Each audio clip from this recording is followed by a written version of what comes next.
Hey, everybody. Thanks for joining. I'm your host, Chris Gennaro. My co-host is Rizk. And today we have Jeff Irwin from Willhaven. How you doing?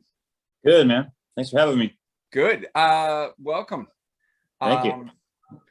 So your last album was called Muerte. I know it was because you kind of felt like maybe it was the death of Willhaven.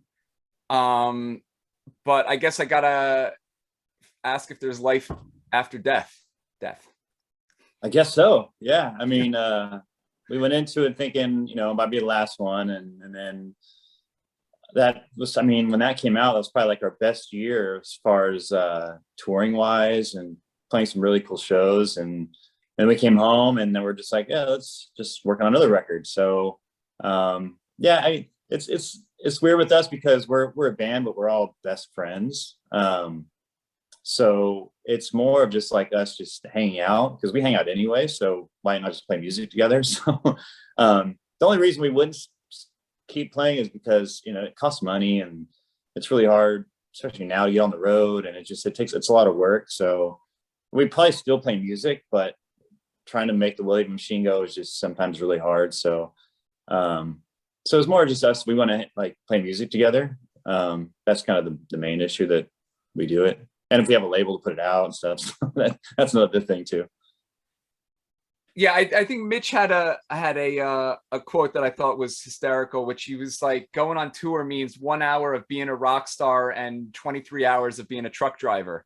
That's one of the best quotes I've ever heard. Yeah, that's so honest. Yeah, like that's fantastic. But yeah, I mean, I kind of was surprised that Willhaven was a part-time band, if you will, like because you've been on so many crazy tours with so many big bands. Yeah, we just got lucky. We got some really good jobs that we had that would just kind of just let us go. I have a family business that I work for, so my family's like, they knew I've wanted to be a musician my whole life. So once these really rad tours popped up, they would just go, like we don't stay here, we'll have a job when I get back. So, and then, everybody else had kind of just odd jobs, but all the employees were really cool to let them just leave. Cause we would go, the first few tours we were out for a good couple months and then we come home, we still have our job. And then, it was like that. Then we take a little time off and then, go back on tour. So they were kind of vacations, but they were just extended vacations, I guess you could say. But yeah, we just got lucky. I had to quit my first job when I went on tour with Deftones, I think. I was working for UPS and they would not let me go. And I'm like, all right, well, peace out, I'm out. So that's really the only job I had to quit though, to go on tour. Actually, can I interject? I saw you on that tour with Deftones Bar in Jacksonville, Florida. Oh yeah. It's at a place called the MilkBar. MilkBar. Yeah. Remember that show. And they oversold that venue by like a bazillion percent. It was this crushing wave of people, and people were like stage diving, going berserk during like Deftones. Like it was definitely like a fire hazard. But no, I definitely, it was blown away by the live El Diablo material. I think I actually might have bought the CD at the show. I think I did. Oh, nice. Yeah, it was pretty much one of the only places you could really find it back then was we were selling them on tour. But I do remember that show, and that thing was crazy. I remember we got there, and I was like, we're playing it was like a basement almost. Yes, it goes down. What is this place? Yeah. What is this place? Was that the show? I think if I vaguely remember, was that where the air conditioner broke and like Abe had pulled down the air conditioning unit? It was really hot. It was really hot. I think the air conditioner was falling on top of Abe while he was playing drums, and he reached up and he started like tearing it down. And then like I think the roadie Bobby got naked and was running around the stage. That was a crazy show. I remember though also that was the one and only time I saw Far before they broke up. And then I also remember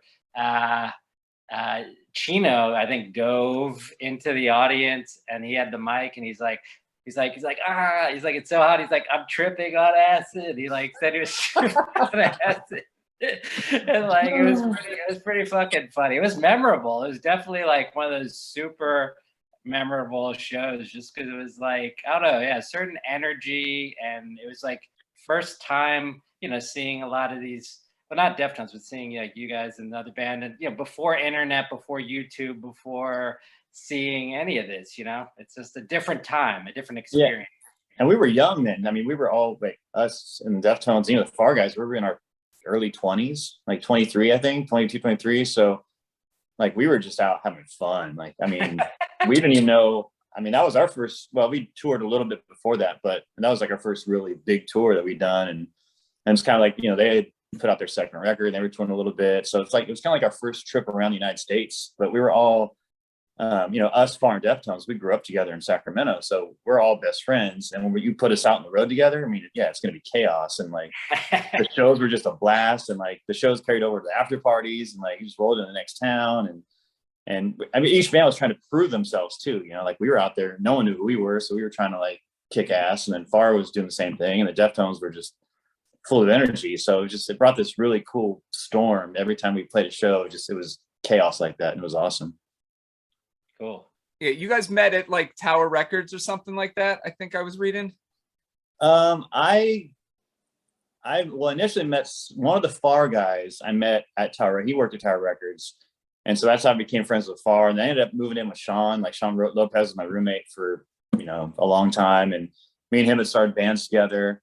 And so I kind of grew up with the Far guys a little more. And then one of my really good friends, Todd, who's in that band Team Sleep with Chino, I became really good friends with Todd. And then that's how I met Chino's through Todd. And Deftones were still kind of a baby band. I mean, they were playing some shows, but they were just playing local shows. So they weren't who they were. So I just kind of started hanging out with Chino because we skated and then it just kind of just all blossomed from there. But yeah, we have a history that goes way before all these bands kind of started with all of us as friends. That's cool. So, and there was a lot of skate music. Can I call it skate music from California back in the day? So, I mean, I assume that you were like all into like Suicidal Tendencies and. Oh yeah. It was funny because, when I met Sean and stuff, I mean, Sean got me into like more of the straight edge stuff. And then like, Chino was into like, got me into like Bad Brains. And so we had this huge mixture of like bands that we kind of introduced each other to, but I mostly learned a lot from Sean because Sean was really into the hardcore straight edge scene. And then Chino had such an eclectic taste of music too. So, it was just a cool circle of like, music and punk rock, and we listened to everything, metal, everything. Like there wasn't nothing we didn't listen to. But when I first started hanging out with Sean, we were really into like kind of the more hardcore straight edge scene for a while. Here's a fun fact that I learned when I was doing research, that if I go to the Wayback Machine, to the Willhaven site from like 2003 or something, I can still download a Willhaven Bad Brains cover. Oh yeah. Yeah, we did that. Remember that? That was awesome. So the link is still active? The link, well, yeah. I mean, I'll post it in the description, everybody. Post it in the description. Yeah, you can go. It's Wayback. It's right. You go. It's the Wayback Machine, Willhaven.com. Bam, because it's not there anymore. But it's funny about that song too. Because we were still newbies playing instruments. Like we didn't really know how to play instruments very well yet, and so they asked us to be on that Bad Brains tribute. I'm like, how are we going to do this? I don't know how to play cover songs. So like we had to learn that song like really quick. And then we ended up doing the recording with a friend of ours. And I was like, oh man, I don't know. But we're going to have to pull this off somehow. But it was fun. It was like the first cover song we ever actually really played, I think. It was kind of cool. What are the, I know you did the Pink Floyd tune, right? For the recently. What other cover tunes have you done over the years? Live shows, we've done some stuff. Okay. We've covered, like, I think we did Shout at the Devil once. On this last tour, we were covering some Faith No More. So we did Pink Floyd, but we don't do the whole song. We just kind of do snippets of it. But yeah, as far as like full covers, that Bad Brains and the Pink Floyd is one we've ever actually really recorded a full-length song. Yeah, I think that type of stuff gets good reaction at shows. And like you said, you don't even need to play the whole song. Like I've seen Primus a bunch of times, and they'll do like little Metallica snippets, and it's like 20-25 seconds, but everybody goes nuts just because it's like almost bizarre. Yeah, we got that. I got that for the Deftones because when they were coming up, playing locally and stuff, they would cover like Danzig and just Slayer and Weezer and like just put snippets of it, not the whole thing. Yeah. And it was cool. They put it in between their songs. It's like, oh, we'd all rock out and stuff. It was, so I kind of learned it from them. Like they just do these cool little tributes really quick and then move on to their next song. Cool. Got tons of notes and tons of stuff to talk about. All right. You guys had a couple guest appearances. Obviously, you were talking about the Deftones. One of the Deftones dudes came on, but you also had the guy from Yub on.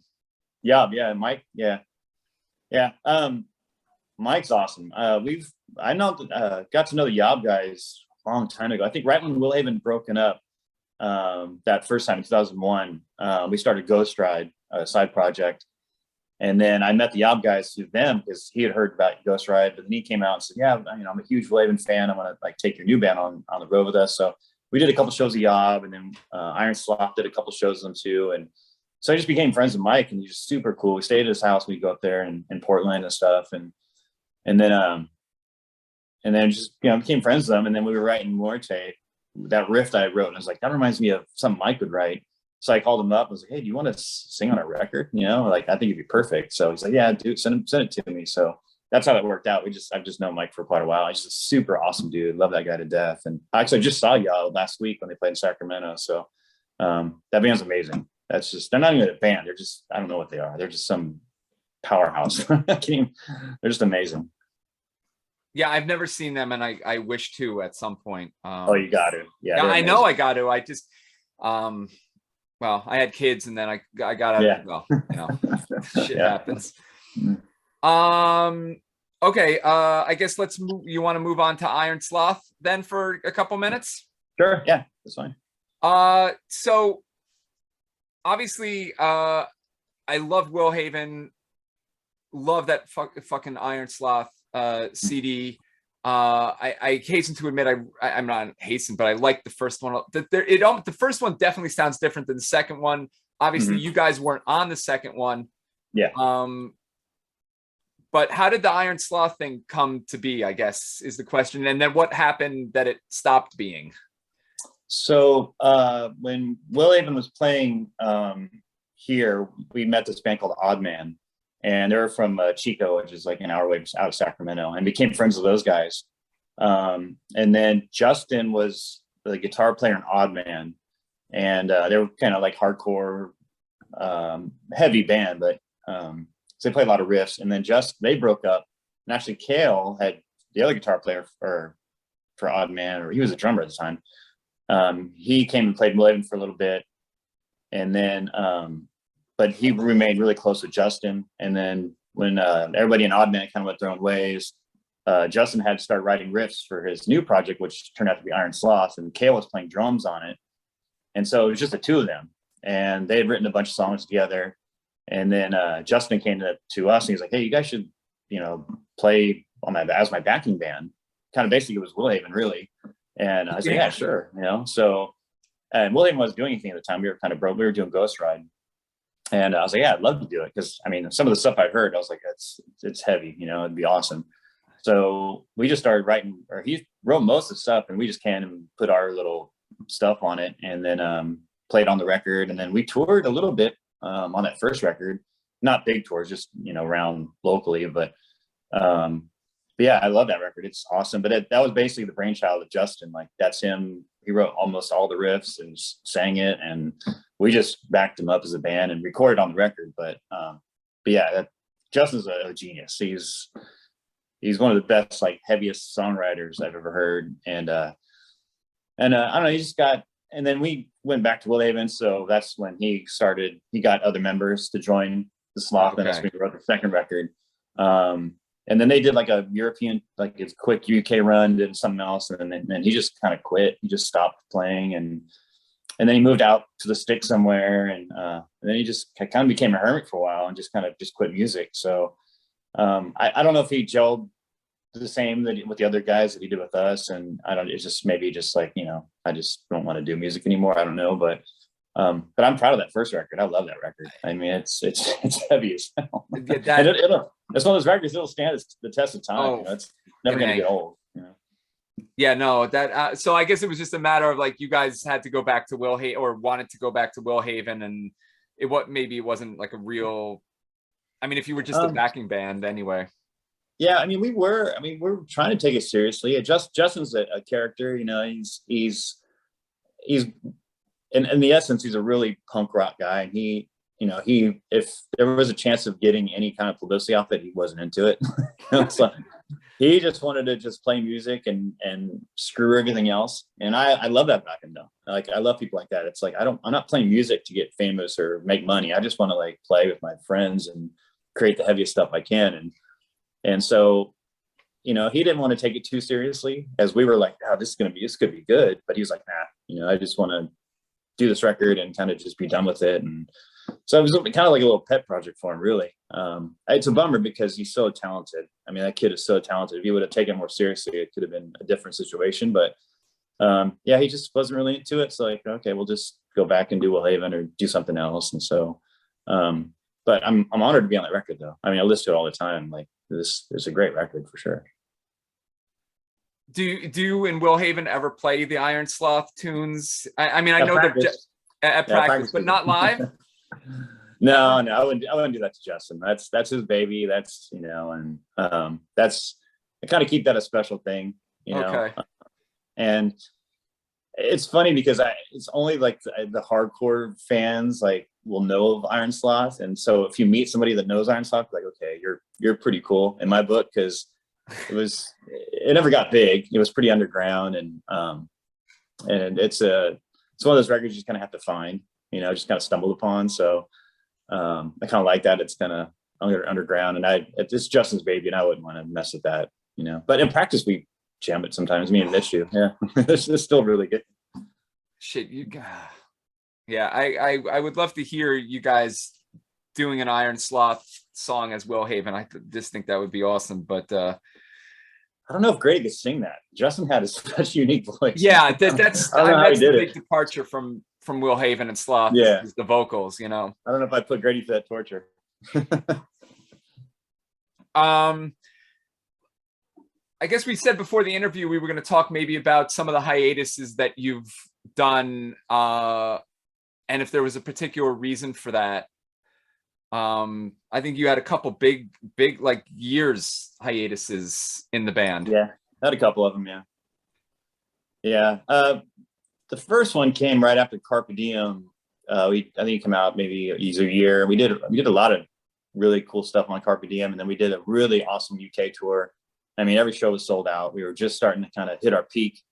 And the Carpe Diem video had come out, and that was getting played all over England. And we're finally selling out like 200 to 500 seat venues, no problem. And we're like, okay, we made it, you know. And we had a crew, and we had a tour bus. And we're like, oh my God, we made it, you know. And then we came home, and we didn't make any money on that tour. You know, I mean, we spent, you know, a lot of money getting the crew and everything, but you know, we came home with kind of nothing, and we were like, well, what's the point of this? You know, we're putting all this work in, and we're not really going anywhere. And so Grady had kind of wanted to go on, but he was starting a family, and he's like, I can't do this band if it's not going to be feasible for me. And so I agree with him. I'm like, you know, you got to start a family. You got to do what you got to do. And this band is just a hobby, you know. Like, of course, we're selling 200 places, but that's not going to pay the bill. So yeah, that's crazy that you weren't making money on a tour like that, like selling out. Like when you're playing in front of 3 people and you're doing it for fun, like I get that you're not making money, but when you're selling out a place, you should be making money. I mean, yeah, but that all gets recycled.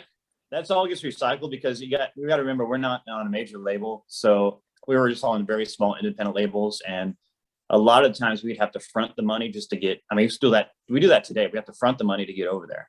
And then hopefully we make the show and get paid back for us. Cause like, we got to fly the plane tickets. We got to get, you know, pay for the transportation in advance, you know, all the equipment, we got to rent all the equipment. So, you know, we're not on Warner Brothers where they just write us a check, like, here you go. You know, like, we have to like somehow come up with a capital just to get over there.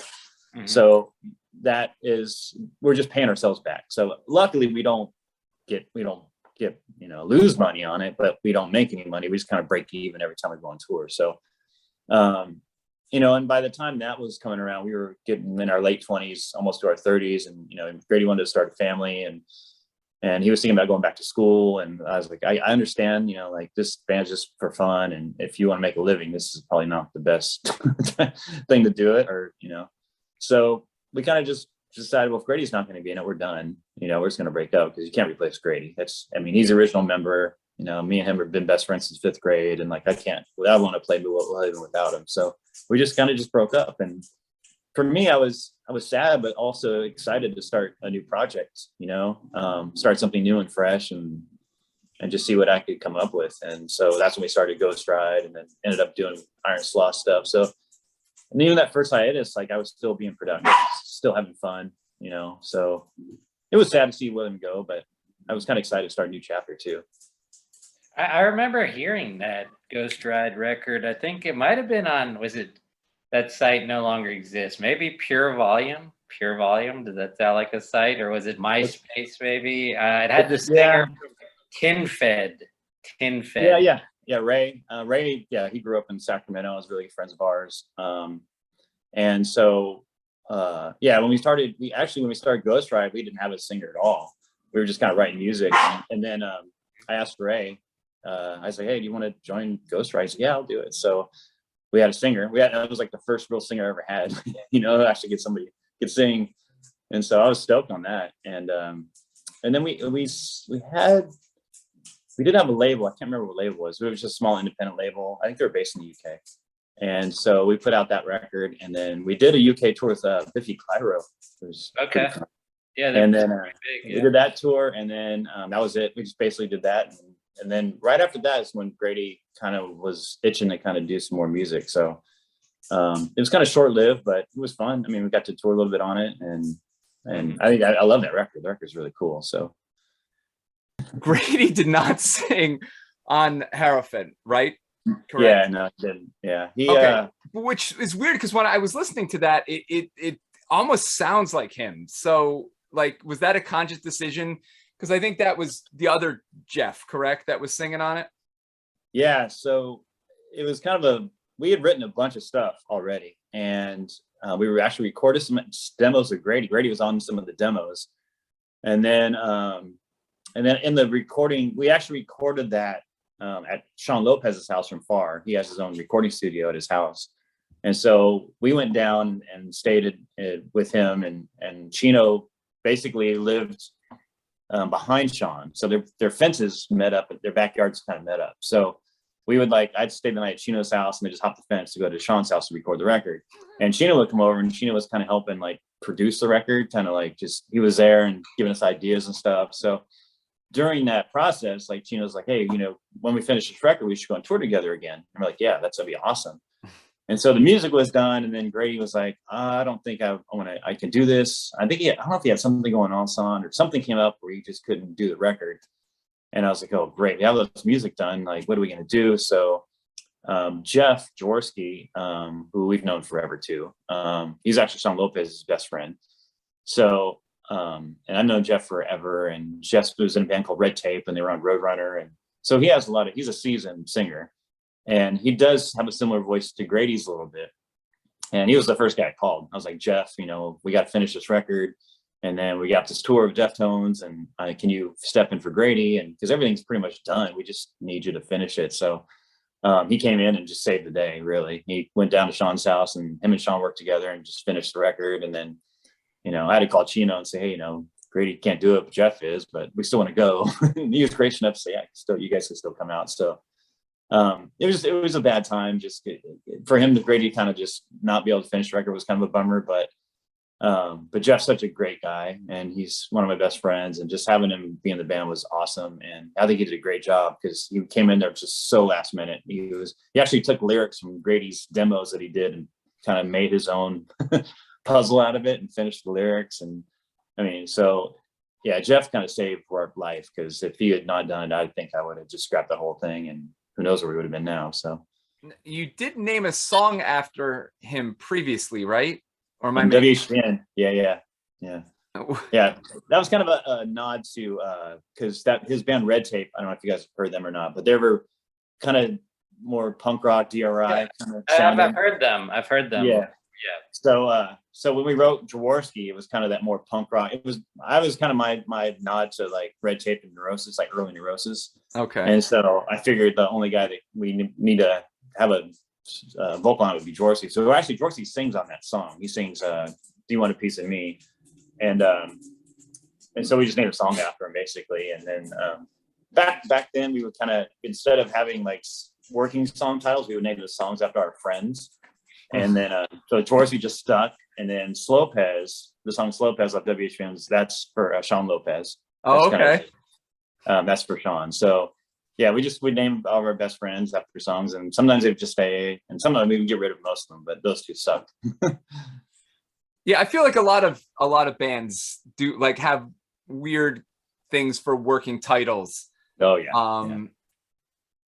Yeah, like that band Name. I don't know if you heard of them. They're from California. Like all their working titles were Sigourney Weaver films for some reason. It was just like so bizarre. I was like, oh, okay. And then every once in a while, one of those working titles, it just makes it, it just makes it all the way to the record. And then that's our thing. It's like when Mike Martin, our original bass player, was in the band, we would let him name the song right away. And he'd come up with the craziest names. And some of them would just end up staying and ending up on the record, like Dolph Lundgren was his, like all the crazy names are all mine. Those are all like Miguel is him. Like, so we let him like name the songs, and then sometimes Grady would change them, but sometimes they'd stay. It was pretty funny. Dolph Lundgren is a fucking awesome song, by the way. Yeah, that was a good song. I have a bunch of songs that I use that I joke with my son that are gonna like pump him up before hockey games, and that's definitely one of them that's on. That's awesome. That's on there. Awesome. So he's quite familiar with that song. I think it helps. We stopped playing that song for quite a while, and then like we were like, why don't we play the song? So now it's kind of a staple in our live set. Oh, it's got to be. Yeah. I mean, you've got enough that you can make a live, but you got to have that one. Yeah, that's my humble opinion. Yeah, I agree. It's made of the set pretty much every time. So. What do you credit with the longevity of the band? The fact that you are best friends from early childhood, or what would you say is like has kept you going as a band for so long? Yeah, it's got. I mean, we've had a few members come and go over the years, but if any guy that we've replaced somebody with or added in as a touring musician, have been guys that I've known pretty much forever. Luckily, we're in a town that has so many amazing musicians, so it wasn't very hard to replace somebody. I just call one of my friends, like, hey, can you play guitar or play bass? And so it's always been, Woodhaven has always been about family, and I'd never played with anybody I haven't known for over 25 years. Wow. So even if somebody leaves, like somebody important in the band, like the original members, when they had left, I would just call up one of my best friends who could play any instrument, and they would just play an instrument. And so we'd keep it going that way. So yeah, I think it's more about just friends. Like if I was in a band before Woodhaven, that I didn't know any of the guys. I just kind of just answer ad in the paper, and I played drums back then. So I was playing drums for this band, and I didn't know any of the guys. And it was definitely a weird dynamic. It was like I would show up to practice and then leave, and then I would play a show with them and leave. So there was no hanging out. Yeah. There was no I was like, I don't really go and tour these guys. I don't even know who they are. And Woodhaven's like, we're just all buddies. Like I said, we hang out each other outside of music. So going on tour with those guys it's a blast, So yeah, it's more about friendship and sure, and just being around each other and hanging out, and you know what I mean. And all the bands from SAC have been that, like Deftones, they've all known each other since they were 15 years old. So it's just something that I guess in the water here in Sacramento, like all of our buddies just kind of somehow found each other and made these bands, and it's still going to this day. It's crazy. Cool. Was that SOC or was that a different band? It was SOC was me. SOC was me, Grady singing. I played drums. Sean Lopez played guitar, and then my friend Adam played bass. So SOC was it was all basically, we all lived together in the house. That's how we started SOC. We're like, why don't we just make a band together?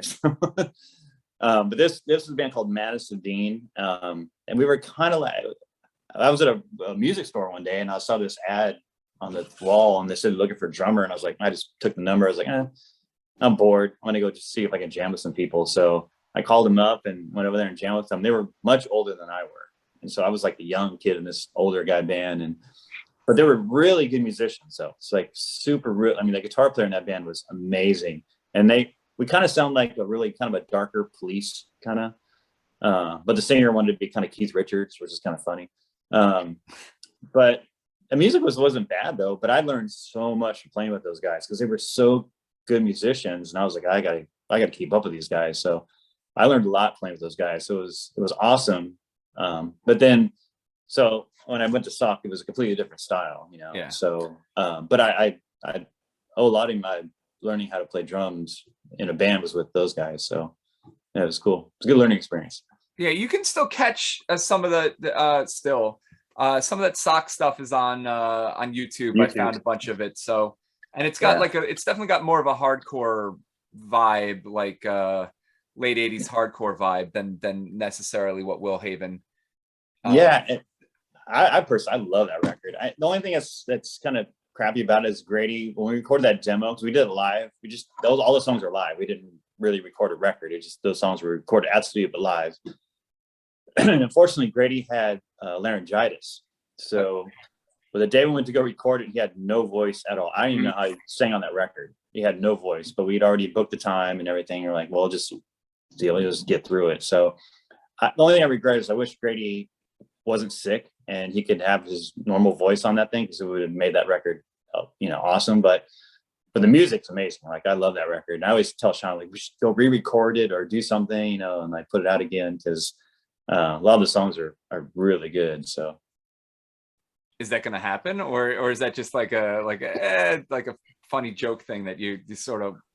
I don't know. I mean, I probably could talk Sean into doing it. I mean, he's so busy now. Like, I mean, he's trying to get this Crosses record done now, so he's super busy. But I think I could talk him into it probably. Well, I mean, I think with the recording now, like you can record, you can get really good sounding stuff out of your basement. Back when you were in bands in like the 90s and stuff, that shit was like $60-$80 an hour to go in. And it was all analog too, so we didn't have Pro Tools and stuff. So it was all 2-inch tape, and those 2-inch tapes cost like $250, each reel, and you can only fit 3 songs on it. So yeah, they were super expensive. Yeah, you couldn't screw around. But you had to learn how to play the song, and so even for Sock, like we did 10 songs in one day, but we had to go rehearse like for weeks before we go in and record it, because we knew we were going to spend money and we couldn't screw around. We had to like nail our parts. So yeah, it was good though. I mean, like, I think that's why we're decent musicians, because we had to like actually play our stuff. We couldn't screw around. Yeah, I often make the joke about like being in one of those studios and then like, it's only the second take, but you F it up and you just get a stink eye from everybody, because like that's how expensive that shit was. Yeah. And it's like, yeah, for us too, it's like, how could you screw up, dude? Like, nail your part, we practiced this a million times. But my band was pretty good. Like, Will Haven, even though when we started, like, I played drums and I started guitar playing Will Haven. Like, that's the first time I ever played guitar was in Will Haven. And then Wayne, our drummer, had played bass in another band, and he switched to drums. And then Mike had never played bass in his life, but his mom had bought him a bass when he was in high school, but he never touched it until he joined Will Haven. So Grady was the only guy that actually done his, like, he sang in Sock, but he's the only one that had any kind of experience at all. So, just learning our instruments at the time, it was pretty amazing how fast we we're able to adapt to each other and kind of create our own little thing. And then we went to record our first record. Like, we pretty much nailed it pretty quickly. Like, we didn't, I don't know. It was pretty weird how we all kind of just gelled pretty easy with our instruments, especially Wayne, because drums are pretty hard to learn, but by the time El Diablo's done, he was smashing on those drums. So I probably give him the most props. I think in one other interview I saw with you, you mentioned that Pag, you say Pag, right? Pag, yeah. Okay. That he was doing a club or something, and but I didn't even catch the name of the club. And is he still doing that? So yeah, he was with us for quite a while. He played on a couple records. I kind of asked him to just be a touring guitar player at first, because there's so many parts of Willhaven, I can't do it all. So I'd always have hire one of my really good friends to go on tour with us, play second guitar on tour. And then Pag is such an awesome guy. I mean, he's so much fun to be around. He's such a cool, sweet guy. And I was like, well, just stay in the band, just kick it. It was basically just to kick it with us. It was so fun. And then we started writing Muerte. He had kind of started his own club in Sacramento called the Holy Diver. Okay. And it was kind of like our first real all ages venue that was right around 200 capacity. But it had a bar downstairs and venue was upstairs, and he had bought it with a couple of his other buddies. And so he was working on that full time, and he actually started another band with a couple of his friends. So he was doing that. And by the time he kind of came back around with us, Muerte was pretty much already written. And I was like, well, we're just, you can go do your thing, and we'll just figure out what we can do on our side. So we ended up just doing that. And then Holy Diver actually just closed down a couple of months ago, unfortunately, but they're going to open up another club in Sacramento. But yeah, that club was, basically the best we had thing going in Sacramento for quite a while. So it was awesome that he was able to get that open. Yeah, I saw a funny interview with the guy from Far, Jonah, I think, where he was talking about the Sacramento scene, and he said it was so great because rent was cheap. And I thought that was kind of funny. Well, I moved in, I was living with my parents. We lived downtown Sacramento, and then Sean and Stefan, as soon as my parents moved out, they moved to a different neighborhood, and I ended up staying at that house because I stayed there because they were trying to sell it. So they're just stay here until we sell it. So I was living there by myself. I was 19 years old. So Sean and Stefan would come over to my house, and they would hang out at my house all the time. And then I was like, Sean, why don't we just go get a house together? Because my mom's going to kick us out eventually. So me and Sean went and found a house together, and I think our rent, we were laughing about it. Our rent was $650, and it was 3 or 4 bedrooms. And so we were each paying $200 a month for our rent, and it was right in the middle of downtown. It was I wish we could have that again. I was going to say that is crazy cheap, and yeah, I would get a second apartment for that money. To just, we would be balling now if we had that rent. But we were broke 20-year-olds, so we were barely probably scraping by with $200 a month. Dude, who wasn't broke at 20? Yeah, right. Yeah. Yeah, it's funny. I work at a place, and we sometimes we hire people right out of college, and I'm like, they don't even know how lucky they have it, because it's not everybody gets that. I think I was working at fucking comic book stores and supermarkets for a good 2-3 years after school. Yeah, before I got a break. Yeah, I worked at UPS. I was still in high school and I started working at UPS, and then was there for a couple more years, and then Willhaven got a tour, and I quit. So I was like, I put in some good time here, but I gotta go. I checked that you have a documentary, sort of. Is it called ForignFilms II or something? Yeah, so we had a ForignFilms I that our friend Brad did. It was a home video that we put out, and we sold it as a home video. And on that video is our last show we ever played in 2001 in Sacramento. That was kind of our last show. We were going to break up after that show. So that's on there as a double CD. And that was ForignFilms, and it's kind of hard to find. I don't even know if I have a copy of it, but and then in 2019, we were doing a tour in UK, and then we went to Spain and stuff. And I got a call from this kid named Dave, and he was basically saying, hey, can I go on tour with you guys and just film some stuff? I want to do a little road documentary thing and for him. And I was like, yeah, cool. And I was, leery at first. You don't know people that go on tour with you, and you're like, all right, who is this who are these people, And he showed up, and he was the nicest, sweetest kid, and just super rad, and knew the band, knew the history of the band and everything. And then he just just hung around and filmed, backstage stuff and concerts. And then one of the last shows, he sat us down and did a 15-minute interview with each member. And then, I didn't think much of it. And then he kind of pieced this thing together and sent it to me. I was like, whoa, this thing's badass. I didn't expect it to be this good. And then he's like, well, I can make this kind of a longer documentary about the band, and if you want to do that. And I was like, yeah, that'd be awesome. So it's kind of a newer version of the original Foreign Films, but it's and so he kind of did it in his own style, but kind of kept the original too style of it. And I love it. I think it turned out awesome. So but yeah, it's cool because it gives more insight, a history of the band, but then talks to the band members, and there's some live clips. And it's kind of like the more mature Will Haven of the last 25 years. So yeah, it turned out awesome. I love it. Yeah, no, I thought that was really entertaining. Yeah,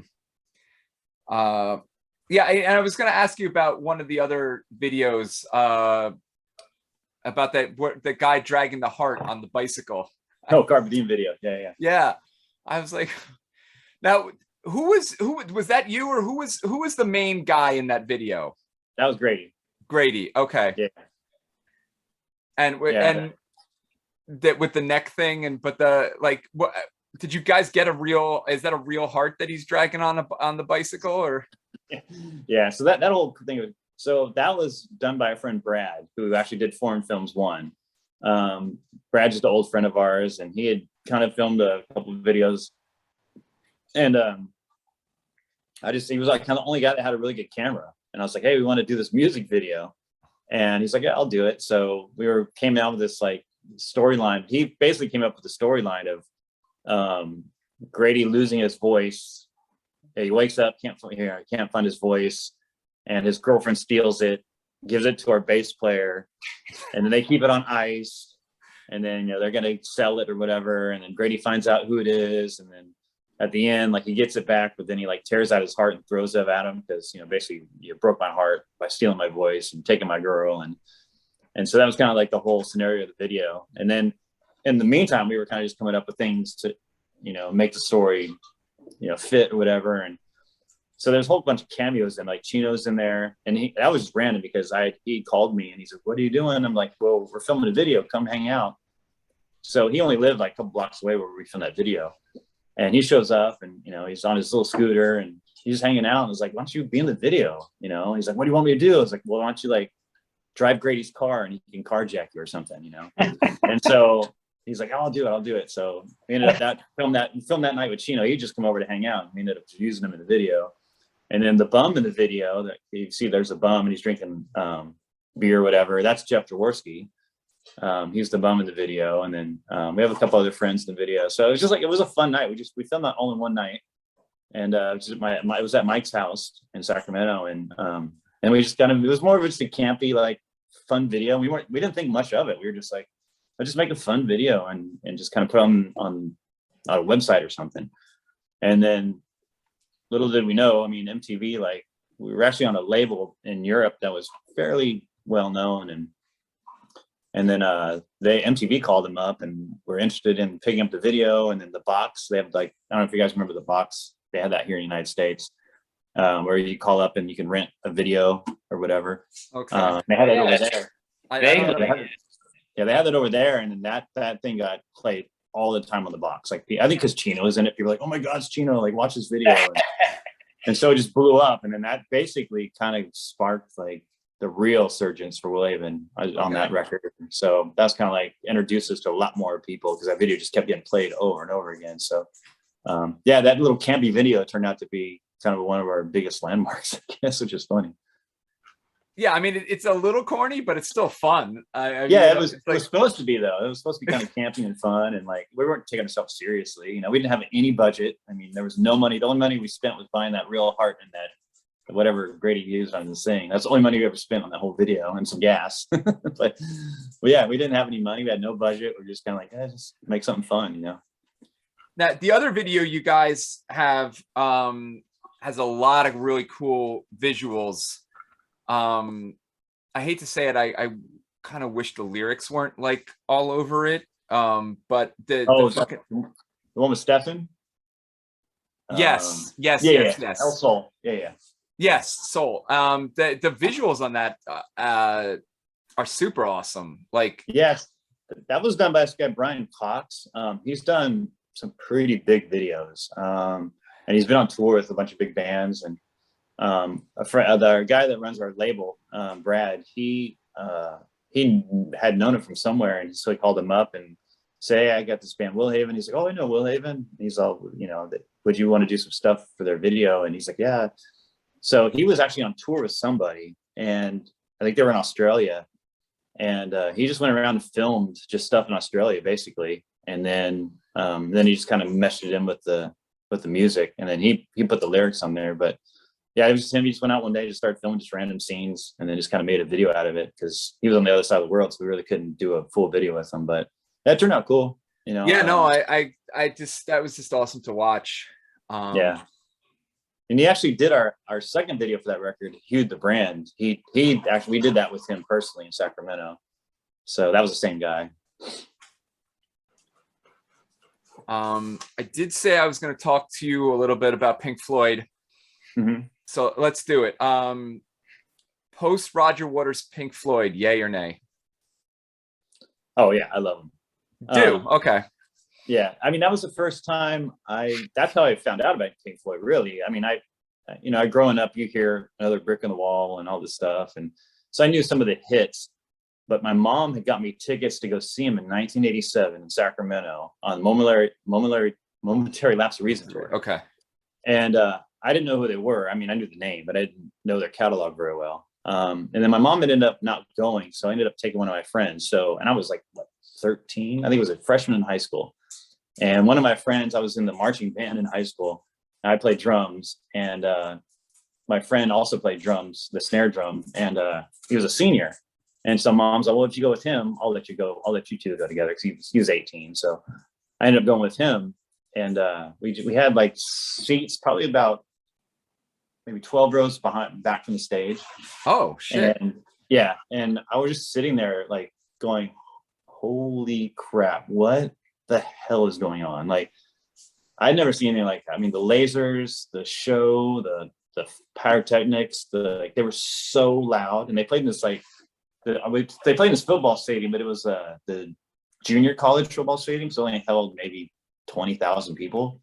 And it was kind of in a residential neighborhood too, which is funny, because they were so, I guess that was the most calls the police ever got in one night from people complaining about noise.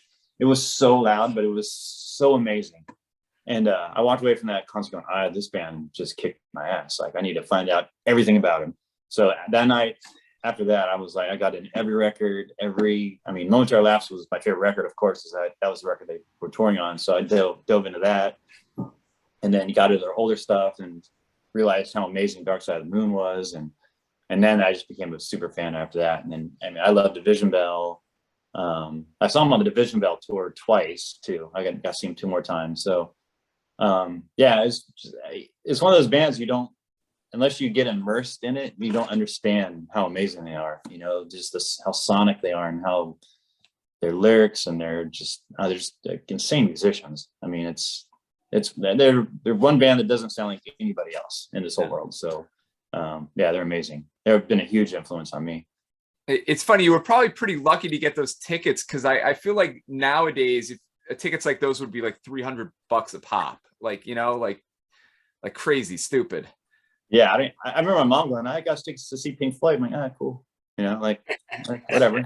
I wasn't thinking anything of it. And then I went with my friend, and I didn't know what to expect. And then I walked in, and they were doing the intro to the Signs of Life, the first song on Momentary Lapse of Reason, and I was like, okay, this is kind of cool. And then after that, I was like, oh, dude, yeah, it was. I wish I still had this ticket stub. That would be cool to keep. But yeah, I see it online though. Sometimes people post it, and I'm like, I was at that show. You know what's funny? I looked through my old ticket stubs, and I can't believe how many ticket stubs I have of shows that I don't really remember that well, and it's so sad. I have one ticket stub that I kept, and I'm glad I did. It was on me, and it was funny. I just saw an interview with Chad Smith about this today, and he talked about this show. I saw it was New Year's 1991 in San Francisco. The Chili Peppers headline, Nirvana with support, and Pearl Jam opened up. Wow, look at that! Look at that. Yeah, and I still have the ticket. Yeah, and I was like, Nirvana opened. That's funny. Wow. Yeah, that was the only time I ever saw Nirvana was on that show. Pearl Jam was on the same bill. That's like all these bands that were like, yeah. And 10 had just come out, so really only people knew that was that song Alive. That was the only song people kind of recognized. Sure. And Nirvana just started blowing up when they played that show, and then of course everybody was there to see Chili Peppers. So, but when you look back, like, holy shit, I just saw like 3 of the greatest bands ever, you know, and one of the most important bands ever. I was at that show in New York, but Nirvana did not play. Oh, really? Yeah, at the Rose. I think it was at the Roseland. Yeah. But then I got to see Pearl Jam at the Limelight a couple like a month or 2 later, and that was fucking. You know, I mean, I know this is a metal podcast or show. Sorry, everybody, but that was pretty cool. Yeah, I'm grateful I got to see Nirvana at least once. You know. And they were amazing. They came up and opened up a drain you, and I was like, "Holy shit, these guys are!" And then they destroyed all their equipment afterwards, which is awesome. maybe that's why I didn't get to see them in New York. Probably, yeah. I heard Dave, like he said, he broke like his drum set. He couldn't afford another one for a long time, so he was buying these cheap kits. I was gonna say that I think the Final Cut is the most underrated Pink Floyd album. You like that? Yeah. To me, it's like I wasn't. It was hard for me to get into the Roger Waters stuff a little bit, and I feel that. Oh, really? Okay. Yeah, I mean, I tried to give Radio Chaos a listen and stuff like that when it first came out, and Radio Chaos is not Pink Floyd. Yeah, I mean, to me, Final Cut is still a Roger Waters record, you know. I mean, The Wall is too, but I mean, you can hear a little bit of David in there, but I'm more like Dark Side. I like when they collab together. When David, you know, would have his piece in it, and I love Roger's voice. I mean, his lyrics are amazing too. So I love those combos together. I just felt like Final Cut, it just didn't seem like they were on the same page on that one. But it's Pink Floyd, so it's not horrible. It's still an amazing record, but yeah, I mean, Momentary is up there, but I think Dark Side for me, when you put that record on, I don't know what it is, how it was recorded, how they played it, just something that doesn't sound like anything else in this world. Like when you put it on, you just feel it. It's so crazy. I don't know how they pulled that off. It's a journey when you put that record on. It's so weird. You want to talk about the straight edge hardcore scene in California at all? For sure, yeah. I liked a lot of those bands. I was big into Uniform Choice. You have the shirt on? I do have the shirt on. Let the audience see it a little. Oh, Stand boy. up. There you go. It's a little old, very old. So but it still fits. I'm not that fat, you know, that I can't fit into my high school shirts. So that's good. But you were big into that scene. Yeah, I mean, when I was, you know, coming out of high school, I was really, in high school, I was really into gangster rap. Like Mike, our bass player, me and him were best friends, and he was really into gangster rap, and I started getting into that. So we were, you know, NWA and like DJ Quick and MCA and like all these, you know, underground like hip hop, hardcore gangster stuff. So then, you know, and then I kind of phased out a little bit, and I started getting into like Sepultura and Slayer and all that stuff. And then when I met Sean Lopez, like Sean, funny fact is Sean, you know Victory Records, right? Victory, yeah. Yeah. So Sean's band Inner Strength was the first ever release on Victory Records. Oh, weird. Okay. Yeah, I know Inner Strength. Yeah. Yeah. So Sean sang in Inner Strength. So when I met Sean, he was already kind of piped into that scene a little bit. And so when I met Sean, like that whole world was just opened up, like, you know, Youth of Today, Gorilla Biscuits, and all that stuff. And then, you know, then the 90s stuff started coming in, and, you know, then we were into, you know, Bloodlet and Snapcase and Earth Crisis and, you know, Dead Guy and all that stuff, and the whole Victory catalog. And then the craziest thing is we got signed by Revelation. And to me, that's probably one of the most proudest moments, you know, all the stuff we've done as a band, being signed to Revelation. It was like, holy shit, we just made it on the Star. Like, you don't just get on the Star, you know, like Star, that's like a coveted record label, you know, that's Inside Out, Quicksand, and Burn and Bowl. And it's like, you just don't Use It Today and Chain of Strength. Like, that's just a precious like emblem, you know. And here we were like on the label with, you know, and I was talking to Jordan every day, and I was like, this is crazy. And so we got signed to Revelation, you know, like we were kind of part of that scene all of a sudden. And then we became really good friends with Earth Crisis and the Snapcase guys. And, you know, we played some shows with Bloodlet. And so we were in that world. And that's kind of like where we kind of came up, you know, we played the California Takeover show. The first one in LA, it was like 95 or something like that. So we were playing with Earth Crisis. We were touring with Earth Crisis and doing shows with Snapcase and Integrity and all these bands. So like we were immersed in that. And then all of a sudden, you know, Deftones take us out and we're like, oh, okay, well, we're gonna go that route now. So that was kind of our escape from the hardcore scene, was like we started going out with Deftones, and that other stuff started happening after that. But and that's where we grew up. That's where we got our roots from. And yeah, I mean, that's why we sound the way we do, because we grew up listening to those bands, and we kind of took a piece from, you know, all those bands and kind of created Willhaven out of it, with Neurosis and Pink Floyd influences too. But yeah, I guess that's the weird thing for me, because I guess I always considered Willhaven more of a metal band with hardcore influences rather than a hardcore band with metal influences. Yeah, it was kind of weird because, you know, when we first started Willhaven, we took a lot of stuff, Quicksand and Snapcase. You know, a lot of our early stuff before we even recorded stuff was kind of that vein, that really kind of chunky, kind of melodic stuff. And then I don't know, we just wrote El Diablo, which is, I don't know how the hell we wrote that thing. It just kind of came out of nowhere. So we had El Diablo, and then we started playing with Earth Crisis and stuff. And like, we didn't really fit because we were so not that, you know, metal kind of thing. We were heavy, but we weren't, you know, writing riffs, you know, per se, you know, Firestorm and stuff like that. Those are like iconic riff songs. We weren't doing that. We were kind of just doing the more Neurosisy kind of stuff. So the straight edge kids liked us, they respected us, but they didn't, you know, we didn't have the sing-alongs, and we didn't have like the crazy mosh pits that the other bands did. So, but we were in the scene, so we were welcome, but we didn't get the same status that a lot of those other bands did. So we were kind of just doing our own path. You know, we didn't want to sound like Earth Crisis, and we didn't, you know, Snapcase is just, they were amazing musicians. So we're like, we can't do that shit either. Let's just do our own thing, and hopefully people like us. And so that was kind of our thing. You know, we weren't as talented as those guys were, to be honest. I don't know. Is talent overrated?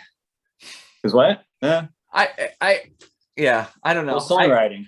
I always thought aesthetics were more important than talent, but maybe that's a weird point of view.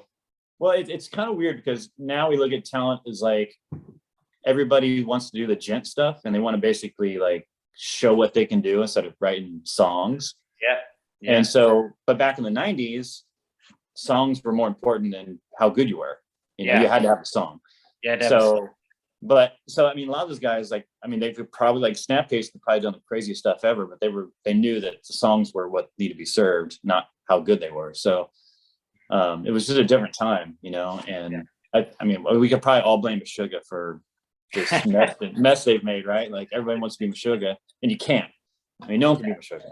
So, but yeah, back in the 90s, it was all about the song, you know. Like, you had, you know, Firestorm was like the hit of the straight edge kids back in the day, and you know, and that was just basically just chun chun, and that was it, you know. But it became the biggest song of the 90s for the hardcore scene. So yeah, I mean, all those guys were super talented, but they had to, you know, back it down, you know. But we knew how good they were, though. Like, they never, every time they played a show, they never screwed up. So it's like, okay, these guys are pretty good.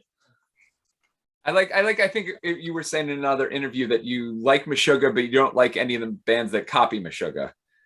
Yeah, because there's only one Meshuggah. Like, yeah. So I thought that was pretty fair.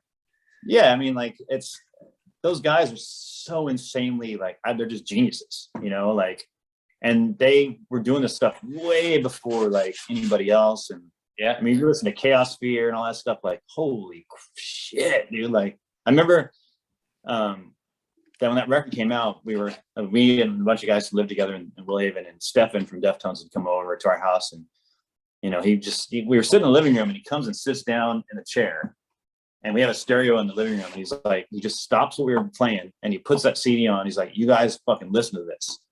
And he puts it on. We were just like, what the hell is this? And he's like, it's Meshuggah. Like, this is their Meshuggah's new record. I'm like, oh my God, dude. Like, why are we playing music? This is like, it makes it sound like a bunch of kids. Like, this is crazy. So yeah, mad respect for that band. Like it just, and then yeah, people wanted to like do the whole gent thing and do the off time and like, and I was like, you can't do it. Like you can't do it like them, you know? So yeah, it's hard to copy a band that's like that good, you know? It's funny. And this is one of the things that sort of translates from the art world into the music world, is that there's certain bands that inspire you, and then there's other bands that are just so fucking good they intimidate you. You know, like you're just like, you know, wow, I'm so inspired by this, and then I see this other thing, and then I'm like, I just can't even, like, I'll just never be like that. It's it was funny. We had a humbling moment. We were you know, we went on tour with Converge, and we'd done a few shows with them before, and then we went to Japan with them. We did a Japan tour with them, and you know what, we thought we were playing good, you know, like, oh, we're killing it, we're keeping up. And then we played in Tokyo, and we had a pretty good set, and then they came on, and like basically I almost wanted to quit music that night. Like, they were so freaking good. I was like blown away. I was like, oh, I mean, that was probably one of the best shows I think I've ever seen them play. What year was that? 2003 maybe. Okay, so was that Jane Doe they were touring on? Yeah, it was. Yeah, Jane Doe. Yeah. Okay, yeah. Actually, that's interesting. I saw that band a bunch of times for Jane Doe, and yeah, that moment in time, I feel like all those shows were like super intense. Yeah, it was like I couldn't believe it. I was like, man, maybe I should just go home. It was very humbling. So when you see stuff like that, you're like, oh my god, now I'm intimidated by him, because like I don't. And like, do you guys remember Coalesce at all? Oh yeah, Coalesce. That was another band where I was like, I never saw them. We played them. Yeah, we played them a few times to them, and I'm like, oh my god, dude, what are we doing? Like these guys are like just killing it. Like, I mean, sometimes there's a few bands you do not want to open up for, you know, and they were one of them. Because people forget who you are after they go on. So, but there was a few bands like that. I'm just like, I don't want to play record one they did. Was that Revolution and Listening? Am I right, or am I like botching that? That was the red record on Relapse. I think it was. I think that was. Yeah, they had time for the first one. They had was it Rope? Give 'em Rope was the first one. Yep. And then was it 02002, I think. Yes. Yeah, and then they had Functioning, of the Patients, I think was the EP. That thing was amazing. Yeah, I don't think they put anything bad out ever, you know. But they were just like, you know, they're one of those bands who were doing their own thing. You know, no one sounds like Coalesce, you know. And you put that record on, you want to punch something. You want to punch a hole in the wall. I love that band. Yeah, they were a huge influence on us too. You know, big influence on us. Happy to say. I'm thinking maybe we'll close this out and take it full circle, and then just close out by just talking about whether you're still jamming or what possibly, because I don't want Muerte to be the end of Will Haven. I like, even if it's just an EP every once in a while, and I feel like if you're not, that you could probably be in the position to do that because you're not trying to make a living off of it anymore. But am I off base with that? Well, actually, we're finishing up a new record right now. Oh, well, then there we go. Yeah. So, like we were supposed to have, when Muerte came out, we were actually doing some pretty cool stuff. We were touring a lot. We've done a lot more shows. And then we're like, well, you know, let's just keep writing it. So we ended up coming home. We had a meeting and we said, let's work on a new record. So we started writing, and then COVID hit. So we were supposed to do Download UK in 2020, and that got canceled, of course. And then we were supposed to do it last year, and that got canceled. And so we got back on it this year. So actually going back to Download this year, playing Download Festival, which is really awesome. That's one festival I've always wanted to play. And then we're doing a Carpe Diem show in London. So we're going to play all of Carpe Diem, the whole record, in London. It's like a kind of a 25th anniversary show, which we didn't get to do in 2020. So we're doing that. So we have some cool things coming up. And then we're going to put out this record, hopefully soon. We're going to release a single here, I would say within the next couple weeks. And it'll be the first single on the record, and we might release one more single later. And then after, probably in the fall, the whole thing will come out. But yeah, we've just been working on the record and just trying to do something fun. I mean, this new record is it's definitely our most metal record we've ever made. It's funny because when I went into it, I was like, let's just do something different, you know, because Muerte is what it is. You know, we don't want to repeat Muerte. We don't want to repeat El Diablo. Let's just do something different. And so my whole initial thing was like, let's just go in and like make a Mr. Bungle record. You know, let's just make it fucking crazy.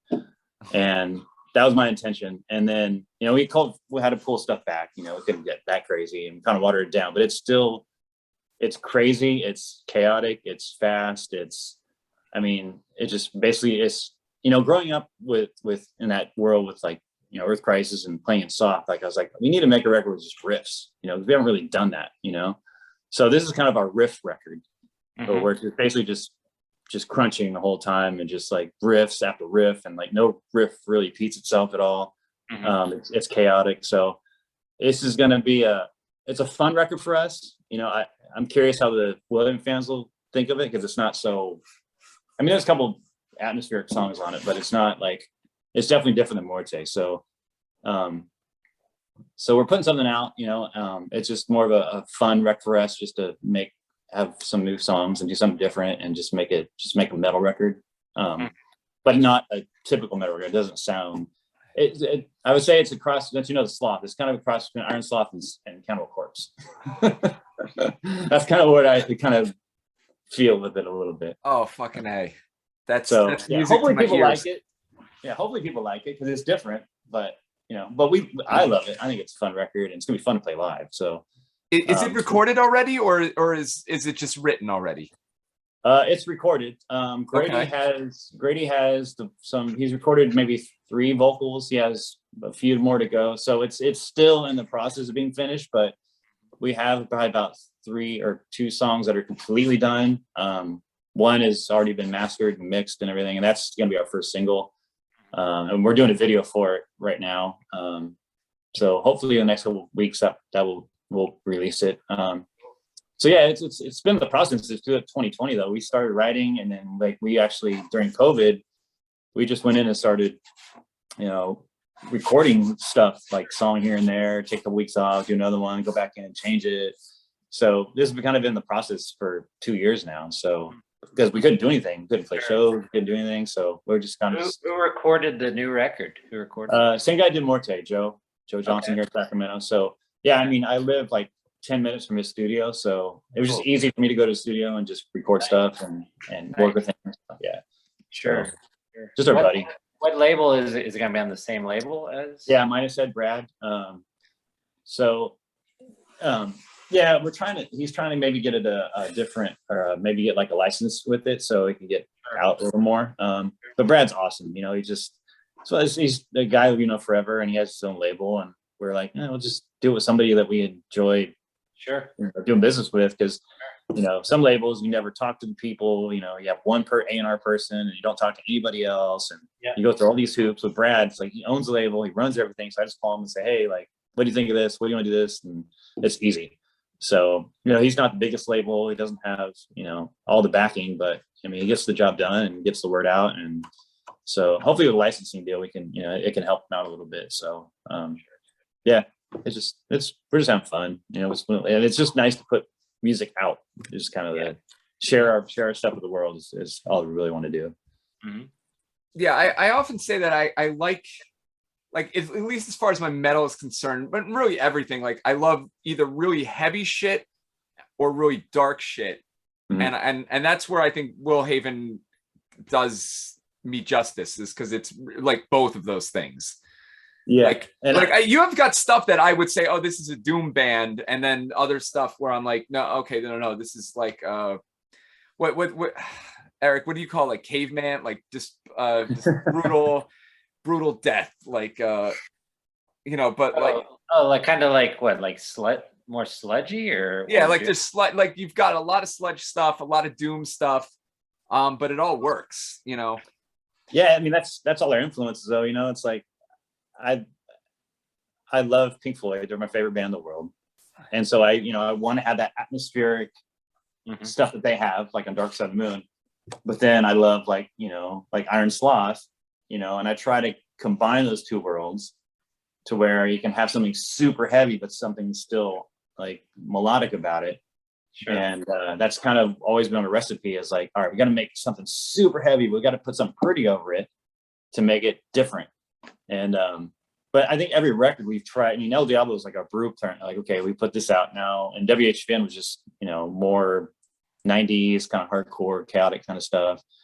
And each record we try to like do something a little different. Now they're getting older. Now that we're like, okay, let's really kind of go out of our lane a little bit and do something different. So it's just us growing as musicians and having different ideas and getting to the point where like we don't really care anymore. Like we just want to put out music and have fun with it. And no pressure, because we're not going to get famous. Obviously, we're in our 50s almost. So it's like there's no like, oh, we need to put out a gold record, But I'm really excited because I think now with the members we have in the band now, like this is the kind of the tightest we've been in a long time. Like everybody's super excited to play music and have fun with it. I think we're appreciating it now, and everybody wants to work really hard on stuff. And this record was done really more fun, and we just had fun with it. And then I was sitting with Sean, who's kind of helping me in the band now, and I was like, our next record I think is going to be so badass, because like I have so many ideas, and I want to incorporate more of what you're talking about, like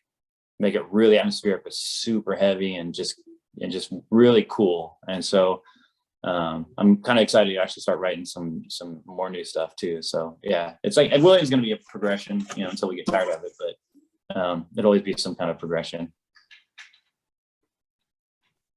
I'm so super stoked to hear that stuff. Yeah, as long as people like it, And then and let's just close it out by me begging you to please play New York. We did. We played St. Vitus, but yeah, I don't know how I fucking missed that. I saw that on YouTube. I was like, how the fuck did this happen? I mean, I know how it happened. I was probably working till 3 a.m. at my my job. Yeah. And I don't even think I knew about that though. I did not know about it. Yeah, it was kind of a weird thing. Like, so there was a guy who's I think the band's locked in a vacancy, I think, or whatever. I know. Diami. Yeah, super cool guy. He hit me up on Facebook. He's like, hey, can I get William into New York? I'm like, hell yeah, dude. I've been there 25 years. And so he's like, let me put a show together. And so it was originally going to be at what's the other place in Brooklyn? The Brooklyn Bowl, or not Brooklyn Bowl. It's like an old casino kind of looking thing. I think maybe is it Brooklyn Bowl? Maybe it is Brooklyn Bowl. No, it's not, it was I can't name of it, but it was a decent sized place. But it was going to be us and Candiria. Oh, weird. Okay. And so he was trying to put that together, but Candiria couldn't do it. Like we couldn't play the show, so we ended up moving to St. Vitus, and which I was stoked about because I've always wanted to play there. Sure. And but we had to move it to like a Sunday night, so it was kind of a bad night. And then it was the last night of some TV show that everybody was all about then. I forgot, but it was the last episode of that series, and people were like freaking out, like, "Oh, I gotta watch the last episode." So Game of Thrones, maybe. Was it Game of Thrones, maybe? Yeah, exactly. That's what it was. It was the last show of Game of Thrones, and we played the same night as the last night of the show. So, but it was still a good crowd. It was still packed in there, but yeah, a lot of people were just like, I don't know if I can go, and so we want to go back to play again and have it like on a normal night or something like that. Sure.